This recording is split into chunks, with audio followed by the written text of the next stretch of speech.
Great news, guys. We're all gonna be rich. We're looking at an 8-game NBA slate tonight with one that could be the greatest game we ever watch. I'm excited, and you should be excited too, because there are two of the easiest bets I've ever seen on the board today. We'll get to those in just a second, but first, do yourself a favor and subscribe to this channel. It's probably the smartest thing you're gonna do all day. There's no shame in that, it's fine. While you're at it, get the notifications on. That's just a smart way to play it. And while you're doing all that, let's talk a little Jalen Duren over 14.5 points, minus 105 at ESPN Bet. This could be the greatest game we ever watch. We've got two of the worst teams in the NBA in a pillow fight that people might talk about for the rest of their lives. It's an absolute gold mine for player prop bettors. For starters, it's tough for the books to price these players. They're all over the map in terms of playing time because they're getting their asses kicked all the time. But in pillow fights like this, the game can be expected to stay competitive. And when that happens, Durant should be able to get his. For starters,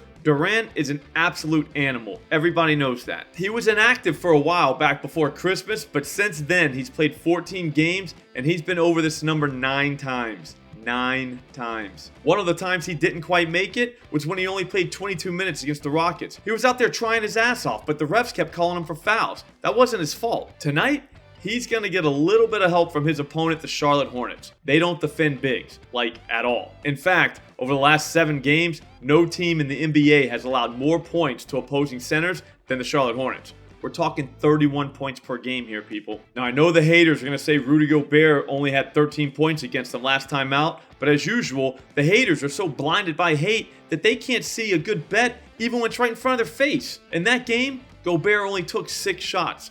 Karl Anthony Towns dropped 62 that night on 35 shots. What the hell was Gobert supposed to do? Steal it from him? It's his teammate. The good news is the Pistons don't have a guy that can drop 60 plus. It usually takes those guys 3 games or more to score that many points. So we're good. Plus, Cade Cunningham's coming back, so I'm thinking it's going to be a feed the beast in the paint type of night. If you psychos want to go 20 plus points, plus 320 at FanDuel, I'm not going to stop you. I've done way dumber things with money. Ask anybody. Next move, we just talked about him. Rudy Gobert over 14.5 points, plus 105 at ESPN Bet. Here's the thing.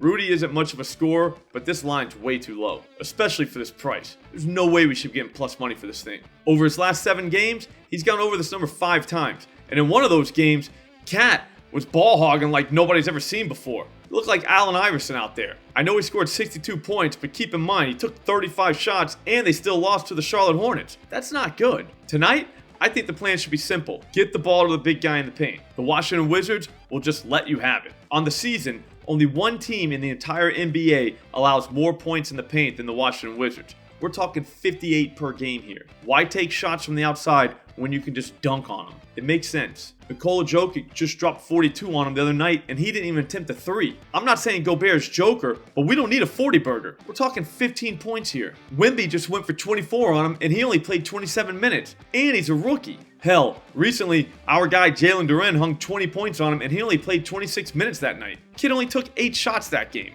I'm just saying, this feels like the kind of game where Gobert scores at least 6 points on putbacks. I say that because no team in the NBA allows more putback points than the Washington Wizards. If that happens, all we would need him to do is find a way to score 9 more points. Is that a free throw and 4 dunks? I think he does that and then some. In fact, if you wanted to take Gobert, 20 plus points, plus 310 at FanDuel, that could easily work out. I'll see you guys on the live stream later. Don't forget to turn on the notifications.